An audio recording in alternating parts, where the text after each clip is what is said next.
Si tout le gaz qui est actuellement dans Nord Stream 1 et 2 s'échappe, on va assister à une catastrophe. En fait, la fuite va être 2 fois pire que la pire catastrophe qui a eu lieu dans l'histoire. Le gaz qui est contenu dans les gazoducs Nord Stream 1 et 2, il est majoritairement composé de méthane. Le méthane, c'est un gaz à effet de serre qui est beaucoup plus puissant que le CO2 et surtout c'est beaucoup plus puissant à court terme.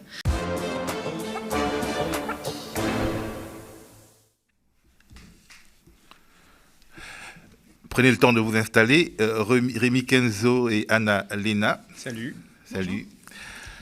Alors, donc, nous parlions des gazoducs, en fait, des gazoducs Nord Stream qui fuient.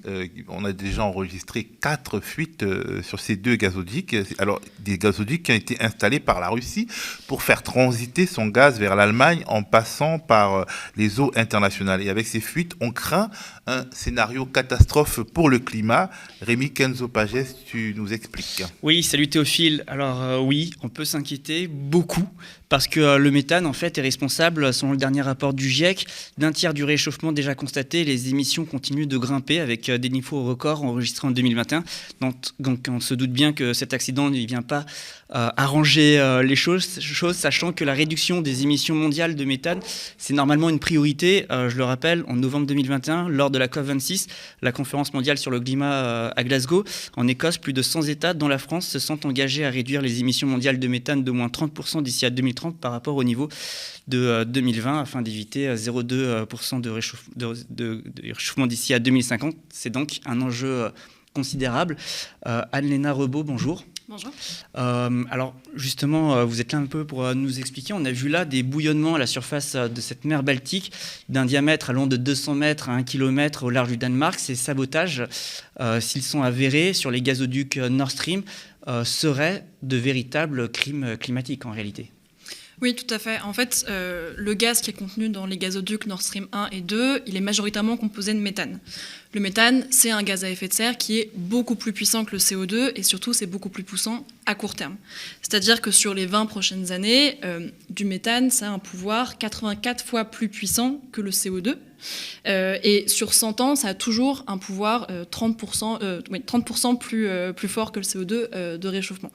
Donc là, ce gaz qui est en train de s'extraire, qui est en train de s'échapper de Nord Stream 1 et 2, il y a une partie qui se dissout probablement dans l'eau, mais on ne sait pas à quelle proportion, et le reste va dans l'atmosphère et va donc directement impacter le changement climatique à court terme. Donc là, avec ce méthane qui est relâché, c'est difficile de savoir exactement quel est le risque, ou on a une petite idée quand même de ce risque sur le climat. Parce qu'on peut se poser une question, en fait, concrètement, qu'est-ce que ça produit autant de méthane dans un même endroit ? Pour le moment, c'est assez difficile d'évaluer précisément l'impact climatique dans la mesure où on ne connaît pas la taille exacte des fuites, on ne sait pas à quelle vitesse le gaz s'échappe, on ne sait pas combien de temps va durer la fuite, et on ne sait pas non plus quelle proportion va se dissoudre dans l'eau et quelle proportion va aller directement dans l'atmosphère. Donc c'est difficile d'estimer. Ce qu'on sait par contre, c'est qu'on connaît la quantité de gaz qui est actuellement dans les gazoducs, et a priori, ça va être très difficile de réparer la fuite. Donc il y a une possibilité pour que la totalité du gaz qui se trouve actuellement dans ces gazoducs, ou au moins la majorité, s'échappe de ces gazoducs. Et si tout ce gaz-là s'échappait, on peut prendre un élément de comparaison qui est la pire fuite de gaz de l'histoire. Cette fuite, elle a eu lieu en 2014 et 2015 aux États-Unis. C'est la fuite d'Aliso Canyon. Et en fait, c'est une fuite qui a duré 4 mois. Si tout le gaz qui est actuellement dans Nord Stream 1 et 2 s'échappe, on va assister à une catastrophe. En fait, la fuite va être 2 fois pire que la pire catastrophe qui a eu lieu dans l'histoire. Alors, est-ce qu'on peut essayer de calculer l'impact, en fait, d'imaginer, même si c'est difficile ? Du coup, on va voir en fonction des mesures qui arrivent. Là, c'est difficile d'estimer aussi parce que d'habitude, ce type de fuite, on peut les observer grâce à des images satellites. Là, c'est un peu particulier parce que comme c'est en mer, il y a des réflexions de la lumière qui fait qu'on ne peut pas les estimer précisément. Donc, il faudrait aller sur place, sauf que pour l'instant, c'est assez difficile. Le ministre de l'énergie danois a dit qu'il ne pourrait pas aller sur place avant 1 semaine pour vraiment constater l'ampleur. Donc, pour l'instant, c'est assez difficile, effectivement, d'estimer l'impact exact. Et parce qu'on ne sait pas exactement, on peut savoir exactement la quantité qu'il y avait, sachant qu'on parle de gazoducs qui étaient à l'arrêt. Oui.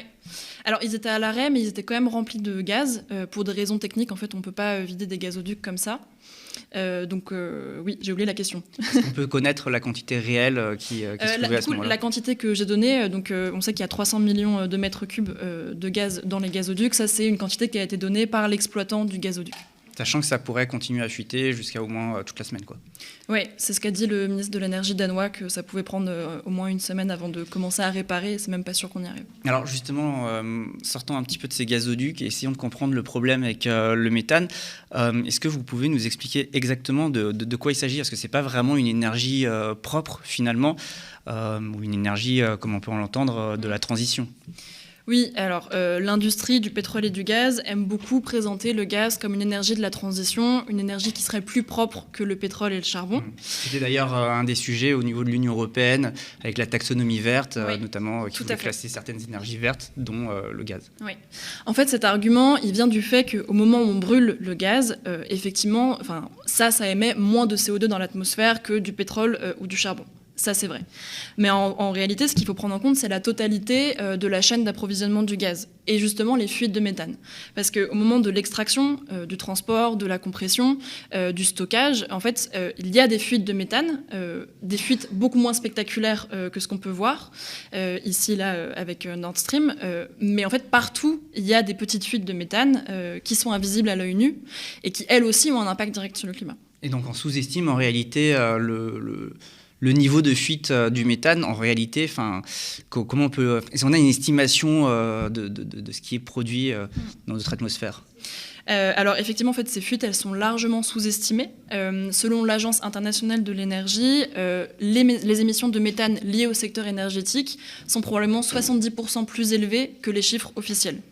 Et ça, nous, on a des collègues qui sont en train de faire la tournée des installations gazières en Europe et qui filment avec des caméras infrarouges les installations et qui ont détecté dans 90% des sites industriels liés au gaz des fuites de méthane. D'ailleurs, à ce sujet, il y a eu une étude, peut-être vous avez jeté un œil dessus en février, qui est sortie en février dernier, donc en 2022, dans Science, et justement qui relève un petit peu ce niveau-là et qui dit qu'en réalité, c'est pas seulement un problème climatique, c'est aussi un problème financier. Tout ça, c'est de l'argent aussi.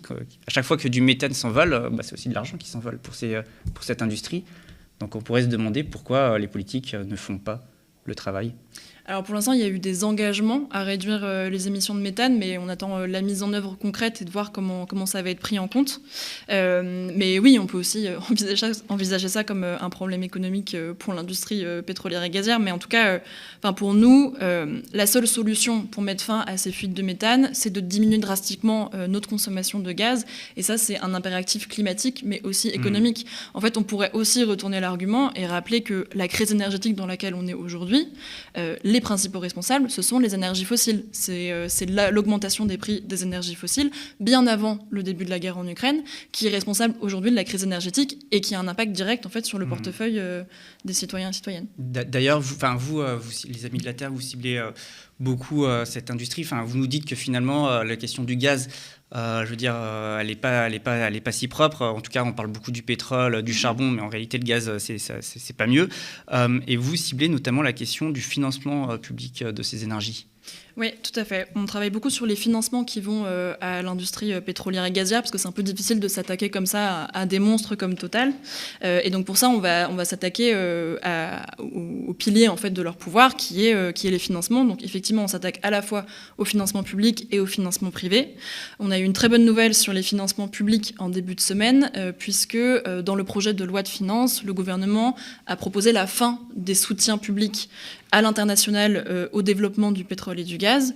Et ça, c'est une excellente nouvelle, avec le seul problème que pour l'instant, ils veulent toujours continuer à soutenir les centrales à pétrole et à gaz.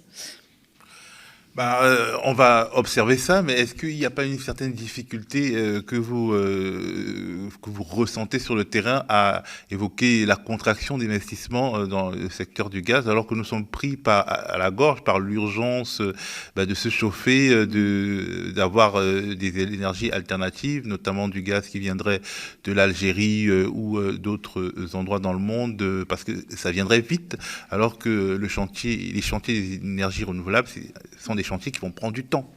Alors en réalité c'est l'inverse, c'est-à-dire qu'aujourd'hui miser sur plus de pétrole et de gaz, en fait c'est pas ça qui va répondre à l'urgence de court terme. Je m'explique.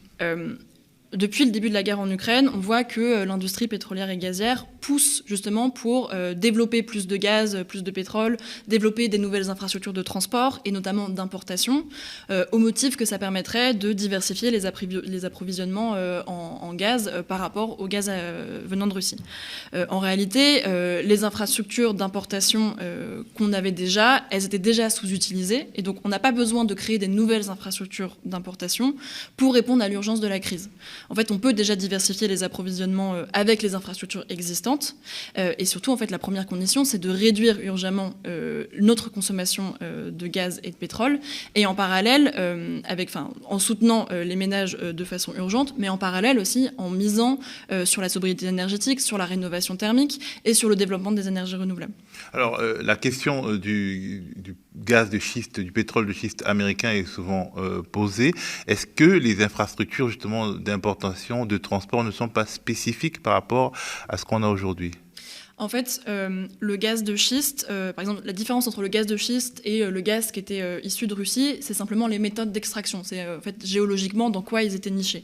Le gaz de schiste, c'est des couches géologiques différentes des puits de réservoirs en Russie, mais en réalité, la composition du gaz n'est pas si différente que ça, et donc il n'y a pas d'incidence sur la qualité technique, on va dire, des infrastructures de transport.